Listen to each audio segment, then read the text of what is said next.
I opened it. The new ring caught the afternoon light. Simple, beautiful, perfect, exactly like the one she once pointed at through a jewelry store window. Only better. I closed the box before my hand started shaking. A knock came from the front door. Hope rushed through me so quickly it almost hurt. Maybe everything had an explanation. I hurried downstairs. Emma stood outside, Claire's older sister. The moment our eyes met, something inside her face broke. Oh, she covered her mouth. You really didn't know. I couldn't answer. She stepped inside without waiting. Her gaze landed on the divorce papers. I begged her to wait. Those words landed harder than anything else. I told her you deserved one conversation. My voice finally returned. Where is she? Emma hesitated. Her silence answered before she did. I don't think you should see her today. Why? Because she's convinced herself this marriage ended months ago. I stared at the floor. It didn't. I know. Emma's eyes filled with disappointment. But loneliness can become louder than love if nobody answers it. The sentence stayed with me. It hurt because part of it felt true. I had answered every chance I got. Just not enough. Not fast enough. Not when she needed me most. I never stopped loving her. I believe that. Emma took a slow breath.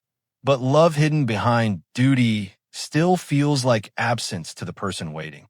She rested a small key on the table. The apartment is officially yours now. Then she walked away.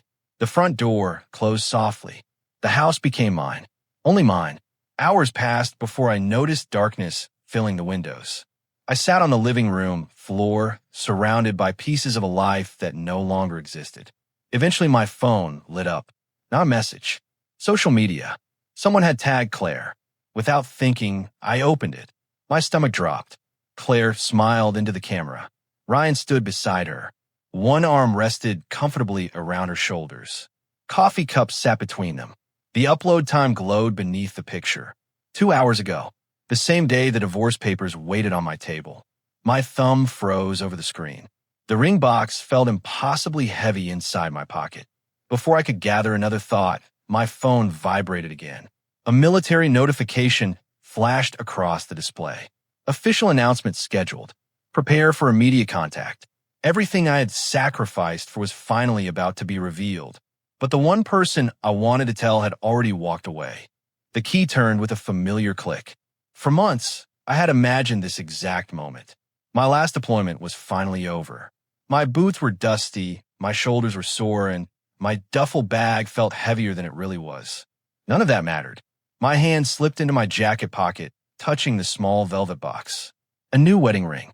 Not because Claire had lost the old one. Because I wanted to replace the thin silver band we had bought years ago when every dollar mattered. Back then, she had laughed while standing inside a tiny jewelry shop. It isn't expensive. Her smile had been brighter than anything behind the glass. It doesn't have to be. I could still hear those words. I smiled to myself and stepped inside. Claire. Only silence answered. That wasn't strange. She had no idea when my flight would land. I wanted it that way. One surprise wasn't enough. Inside my backpack rested a sealed military envelope. Confidential. Do not open before official release. I wasn't allowed to tell anyone what was inside. Not yet. That secret had carried me through every lonely night overseas. Every dangerous mission. Every promise I whispered to myself. Just a little longer. Then everything changes. Claire. Nothing. A strange smell drifted through the living room. My smile faded. Dinner. Cold. Forgotten. A plate of pasta sat on the dining table. The sauce had dried around the edges. A glass of water stood beside it. Untouched. A single candle had burned all the way down until only hardened wax remained. Someone had planned a dinner. Someone had waited. And then, no one came back. My eyes moved across the room. The wall above the fireplace looked wrong. Too empty. My feet carried me closer before my mind caught up. The wedding picture was gone. The lighter square left behind on the paint was impossible to ignore. I reached toward the empty space without thinking. Only cold wall met my fingertips. My heartbeat began to pound. Claire! This time her name barely left my mouth. Then I noticed the papers. Perfectly straight. Waiting in the center of the table. My name covered the first page. Ethan Carter. The words below blurred before my eyes. Petition for dissolution of marriage. Divorce. The room suddenly felt too quiet, too small. I pulled out a chair, but never sat down. My knees didn't seem interested in helping anymore. Page after page waited for my signature. Every line felt unreal. Reason: irreconcilable differences. Requested division. Separate property. No contest. The dates told me everything. She had filed 3 days ago. 3 days. I had spent those same 3 days flying home with dreams packed inside my backpack. The ring. The letter. Our future. I laughed once. Not because anything was funny. Because sometimes pain arrives too fast for tears. My hand reached for my phone. No missed calls today. No messages. Then I opened our conversation. The screen kept scrolling. Weeks of unread messages. Not from her. From me. Pictures of sunsets from overseas. Short voice recordings. I miss you. Can't wait to come home. Just hang on a little longer. One message stayed unread. Happy anniversary. Love you more than yesterday. Another. Bought something special. Can't wait to see your face. Unread. Every single one. My thumb stopped moving. The last message from Claire had arrived almost a month ago. We need to talk. I remembered reading it while preparing for patrol. No signal afterward. No chance to answer until days later. When I finally could, she never replied. I slipped the phone into my pocket and walked toward our bedroom. The door stood open. Half the closet was empty. No dresses. No perfume. No suitcase. The shelves where she kept her books held nothing except dust. One empty hanger swung gently. I wasn't sure why. Maybe I had brushed against it. Maybe the room wanted to remind me someone had already left. The bed looked perfectly made, like a hotel room, like nobody had slept there in days. I opened the top drawer beside my side of the bed. Our old wedding album remained. Everything else belonging to Claire was gone. I flipped through the pages. Cheap decorations. Borrowed flowers. A tiny church. 2 young people smiling as if nothing could ever pull them apart. I'll wait for you. She had squeezed my hand so tightly that day. No matter where the army sends you. I'll always come home. Those promises echoed through my mind until they became almost impossible to bear. The velvet box still rested inside my pocket. The divorce papers stayed on my kitchen table for 2 days. Every time I walked past them, I expected them to disappear. Instead, they waited for my signature with the same cold patience. The unopened military envelope rested beside them. One future had already ended. The other still refused to reveal itself. My phone rang just after sunrise. Mason, you still breathing? I let out a tired laugh.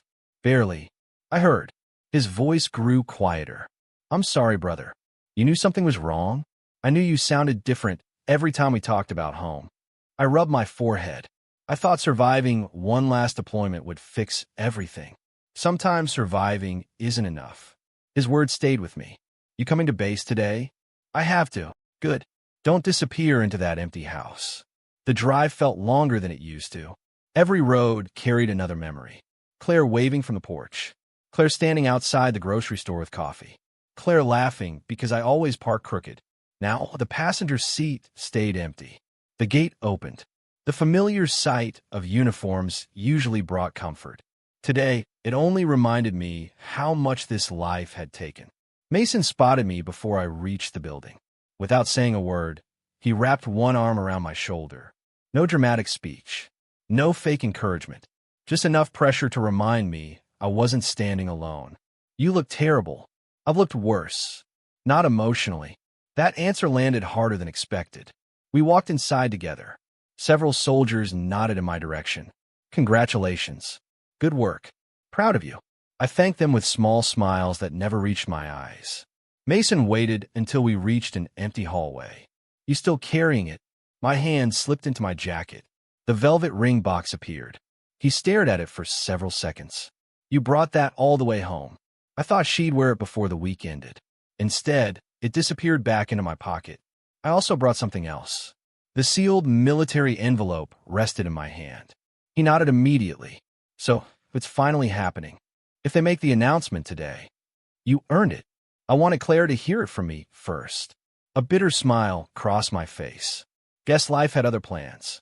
Mason leaned against the wall. You know what hurts the most? What? You spent years protecting a secret. His eyes stayed fixed on the envelope. She spent those same years wondering if she still mattered. I never stopped loving her. I know.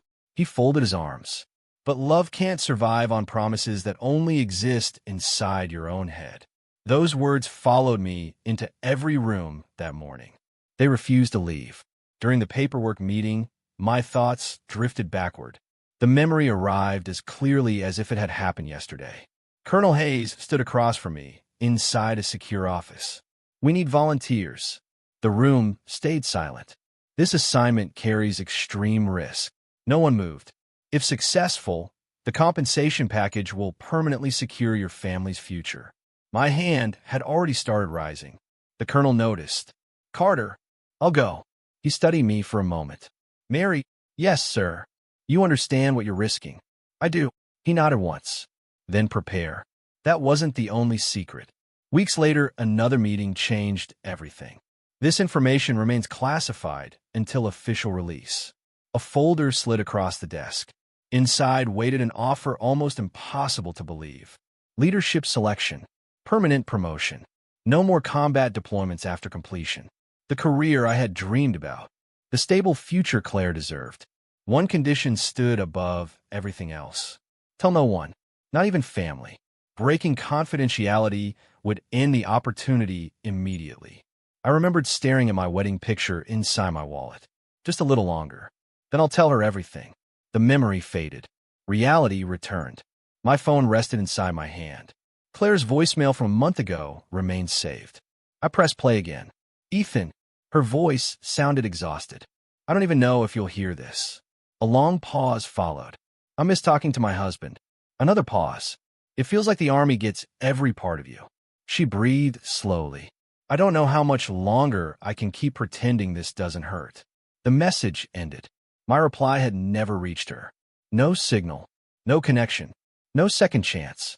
At lunch, Emma called. I almost ignored it. Instead, I answered. How are you holding up? I've had better weeks. I spoke with Claire yesterday. That caught my attention. And Emma hesitated. She's spending more time with Ryan. My grip tightened around the phone. They're only co-workers. Were. The single word carried enough meaning. I told her she's moving too fast. What did she say? Emma sighed.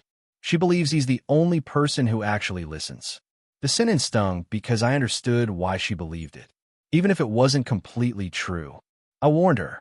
Emma continued before I could answer. Comfort built on another marriage falling apart usually comes with a price. Did she listen? No. The call ended shortly after. I sat alone outside the building. Wind pushed dry leaves across the pavement. Everything around me kept moving. My life felt frozen. Late that afternoon, every soldier received orders to gather inside the ceremony hall. Rows of chairs filled quickly. Families entered through the side doors. Children laughed. Proud parents searched for familiar faces. My seat waited near the front. The confidential envelope still rested unopened inside my jacket. Colonel Hayes stepped onto the stage. The room became quiet. Today, we honor courage. Applause followed. Several awards came first. Then his eyes found me. Staff Sergeant Ethan Carter. My heartbeat picked up. Please join me. I walked toward the stage. Every step felt strangely distant. The colonel opened the envelope. The details of Operation Iron Shield remained classified until this morning. A large screen behind him displayed photographs from mission. None showed faces. Only smoke, ruined buildings, military vehicles. The success of that operation prevented significant loss of life. The room erupted into applause. I barely heard it. Colonel Hayes continued. One soldier volunteered, knowing the risks. His voice carried across the hall. He requested the assignment without hesitation. The colonel turned toward me. Because of exceptional leadership under impossible conditions, Ethan Carter is promoted to major. Another wave of applause crashed through the room. He put a new badge onto my uniform.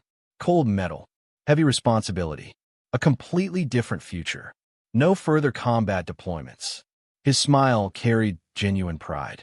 Your service has earned you a permanent leadership command. The words echoed through the hall. Exactly what Claire and I had dreamed about. Stable hours. Safer work. A real chance to build a family. Too late.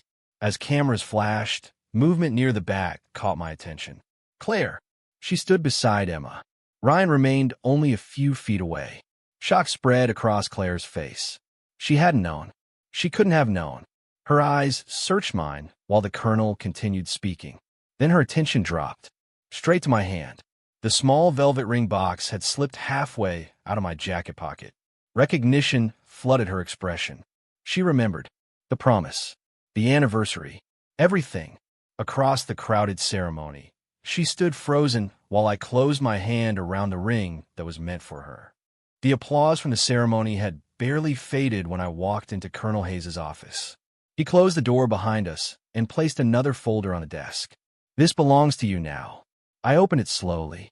Inside were official documents, financial statements, and benefit papers connected to the mission I had volunteered for months earlier. The numbers didn't feel real.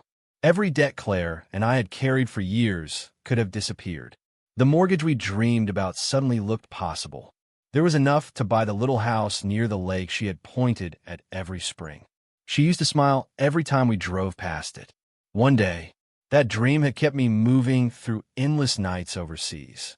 Colonel Hayes rested both hands on the desk. You earned every dollar. I wish it felt like a victory.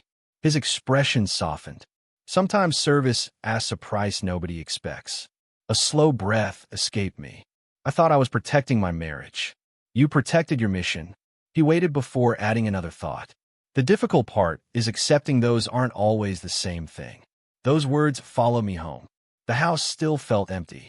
Nothing had changed except the promotion certificate resting on the kitchen counter. The divorce papers remained beside it. One stack represented everything I had built. The other reminded me what I had already lost. My phone buzzed.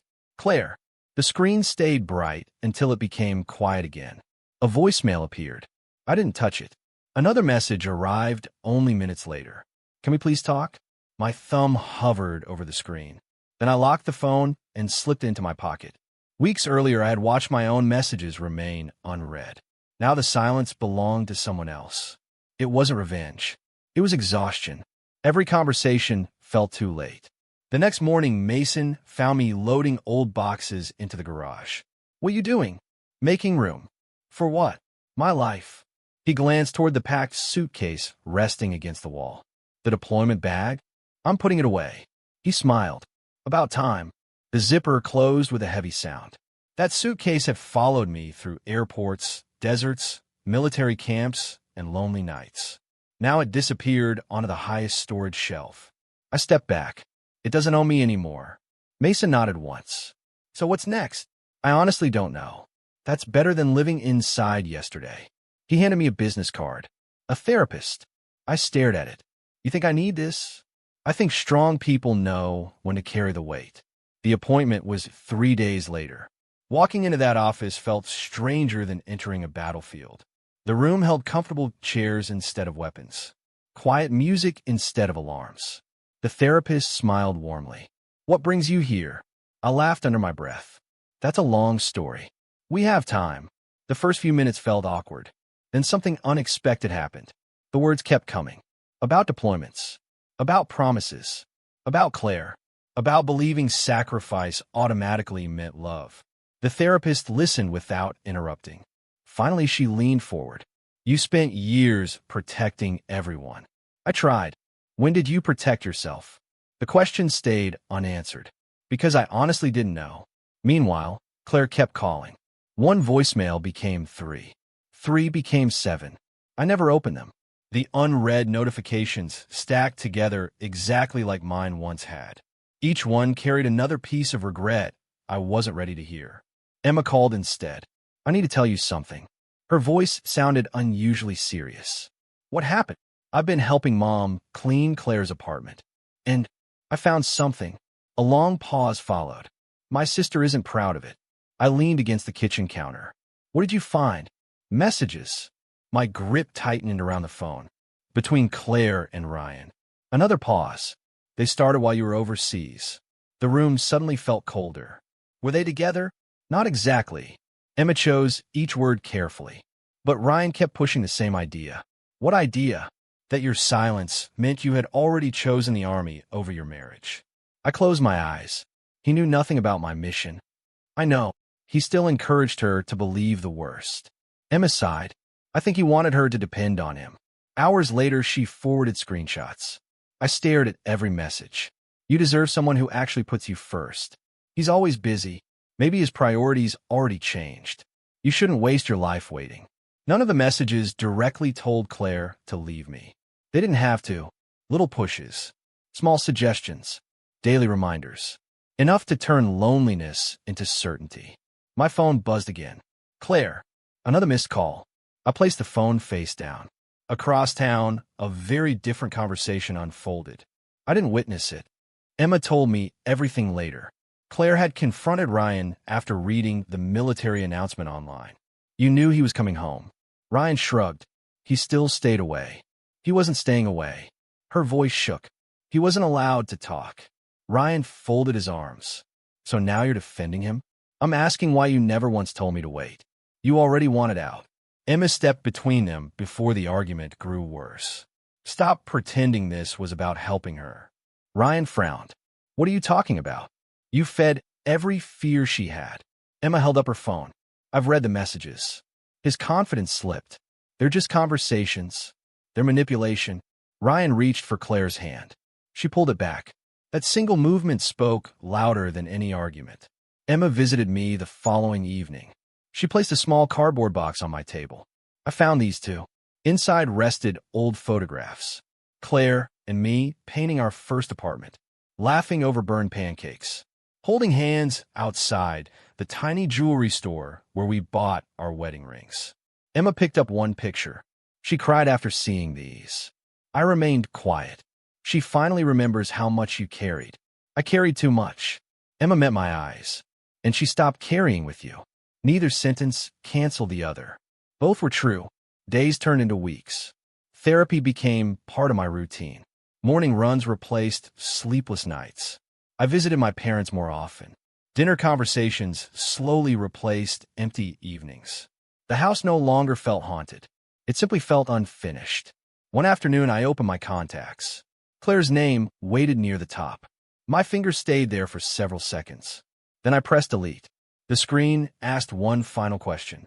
Remove contact? Yes. The name disappeared. I still remembered her number. Deleting it wasn't about forgetting. It was about stopping myself from reaching backward. That evening, someone knocked on my front door. The sound echoed through the quiet house. I opened it. Claire stood there. Her eyes were swollen from lack of sleep. Her hand trembled around something small. The original wedding ring. The thin silver band we bought when we couldn't afford anything better. I kept it. Her voice barely rose above a whisper. I never stopped carrying it. Neither of us moved. The space between us felt larger than the front porch. She lifted the ring toward me. I finally know what you gave up. Before another word could leave her lips, footsteps approached from the driveway. Ryan appeared behind her. His jaw tightened the moment he saw my door standing open. The fragile piece shattered before either of us had the chance to decide what came next. Ryan stopped a few feet behind Claire. His confident smile was gone. The man who always looked comfortable suddenly seemed unsure where to place his hands. You've been ignoring her. His voice carried more irritation than concern. I stayed in the doorway. This isn't your house. Claire turned toward him. I didn't ask you to come. You left upset. I needed space. You stopped answering your phone. A small laugh escaped her. Now you know how that feels. Ryan's face hardened. This isn't about me. It became about you the moment you followed me here. The air between us felt tight enough to snap. I opened the door wider. Claire can stay if she wants to talk. My eyes shifted toward him. You can't. He stepped forward. You don't get to decide that. Already did. Before another argument could grow, Emma's car pulled into the driveway. She climbed out holding a folder against her chest. I was hoping I'd find all three of you together. Nobody answered. Emma walked straight toward Ryan. I spent all night organizing your messages. The color drained from his face. I don't know what you're talking about. You will. She opened the folder. Printed screenshots slid into view, one after another. Every text, every carefully chosen sentence. every suggestion that pushed Claire farther away from me. Emma held up the first page. If he really loved you, you would make time. Another page followed. You deserve someone who chooses you every day. Then another. Don't wait forever for a man who already belongs to the army. Ryan folded his arms. I was comforting a friend. Emma shook her head. You weren't comforting her. She held up another message. You were directing her. Claire stared at the papers. I never saw all of these together. No. Emma's voice remained steady. Because manipulation works one small step at a time. Ryan reached toward Claire. You know I care about you. She stepped backward. You cared about winning. I helped you. You helped me give up. That sentence hit harder than shouting ever could. Ryan searched for another excuse. I never forced you. No. Claire's eyes filled with disappointment. You just kept feeding every fear I already had. He looked toward me. This isn't all my fault. I know. My answer surprised all of us. Ryan blinked. What? You didn't destroy my marriage by yourself. The words were difficult to say. I helped. Claire slowly turned toward me. You did. I thought sacrifice could replace communication. The truth finally came out without hiding behind pride. I believe surviving one more mission would fix everything.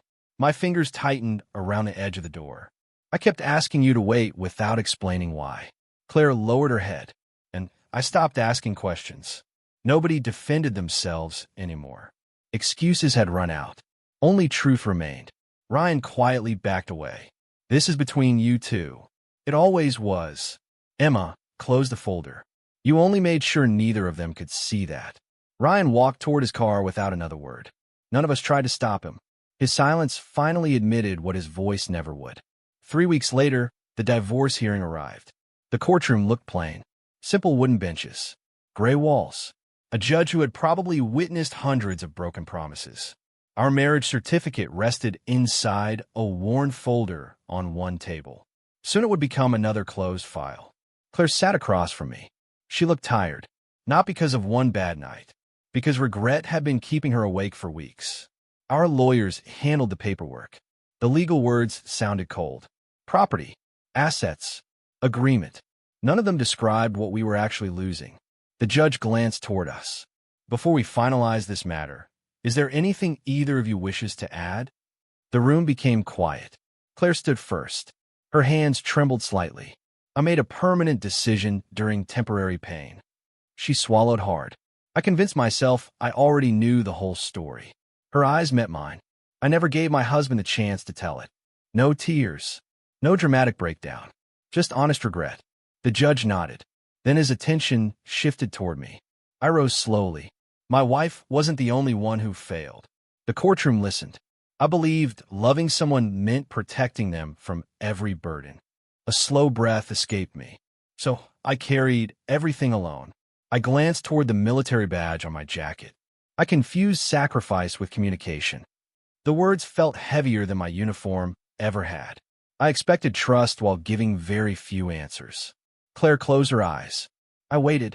Her voice barely carried across the room. I waited until waiting became the only thing left in my life. Neither of us argued. Neither of us blamed. Responsibility belonged to both of us, just in different ways. The judge reviewed the remaining documents. If both parties still wished to proceed. Claire looked toward me. Hope still lived somewhere inside her expression. Very small, very fragile. I don't know if it's too late. She took one careful step forward. But if there is even one chance. Her fingers reached into her purse. The original wedding ring appeared. She placed it gently on the courtroom table between us. I'll fight this time. The room seemed to disappear. All I noticed was that tiny silver band. The same ring we had chosen together while laughing over our empty bank account. I finally understand. Her voice shook. You weren't trying to leave me. No, I just couldn't see it. A long pause followed.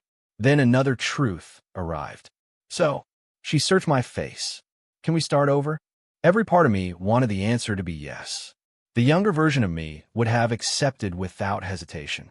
He would have believed love alone could repair everything. That man no longer existed. I stepped closer to the table. The old wedding ring rested between us. A beautiful memory. A painful reminder. I still care about you. Her shoulders lifted with hope. But caring isn't the same as trusting.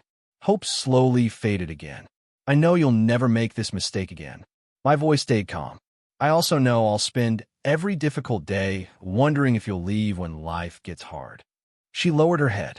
I continued before emotion could take control. That's not fair to either of us. The judge quietly waited. Nobody rushed the moment. I spent years trying to save our future. My eyes remained on the ring. Now I have to save myself too. Claire closed her hand around the old band. Not tightly, almost gently, as if she finally understood that some things break without making a sound.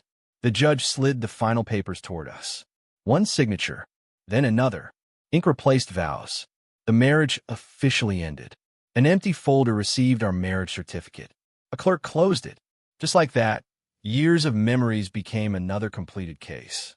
Outside the courthouse, sunlight warmed the front steps. People walked past without knowing what had ended inside those walls. Claire stopped beside me. I'll always be sorry. I believe you. She searched my face one last time. I wish I had waited. I wish I had talked. Neither wish could change yesterday. My hand slipped into my jacket pocket. The new wedding ring waited inside the velvet box, exactly where it had been since the day I came home. I held it for a moment. Then I quietly slid it back into my pocket, turned toward the parking lot, and walked away without looking behind me. The sunrise reached my kitchen before I finished making coffee. Months earlier, that same room had felt like a place where dreams came to die. Now the light filled every corner. The divorce papers were gone. The cold dinner was only a memory. Even the empty wall above the fireplace looked different. Instead of replacing the wedding photograph, I had hung a landscape from one of my deployments. A quiet mountain. A new beginning. The house no longer reminded me of everything I had lost. It reminded me how much life could still change. My phone buzzed. Mason's name appeared across the screen. You ready? Already dressed. You still running before work? Every morning. He laughed. I remember when dragging you out of bed was impossible. Back then I wasn't sleeping. And now, I finally do. He stayed quiet for a moment. I'm proud of you. Thanks. You earned this piece. After the call ended, I slipped on my jacket and headed toward base. Life looked different now. Instead of preparing soldiers for another deployment, I trained younger officers to lead with both strength and wisdom. Promotion had changed my rank. Everything else had changed because of experience. During every lesson, one sentence always found its way into the room. Never expect the people you love to understand the battles you refuse to explain. The younger soldiers usually nodded. Some even wrote it down.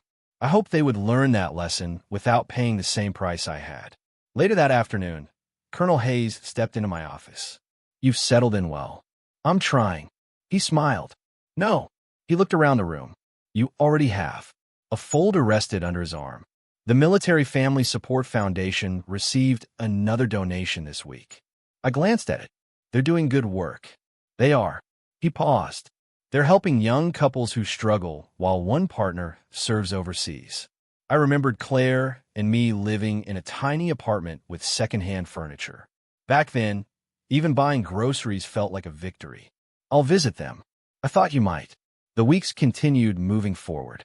Therapy became a monthly visit instead of a weekly one.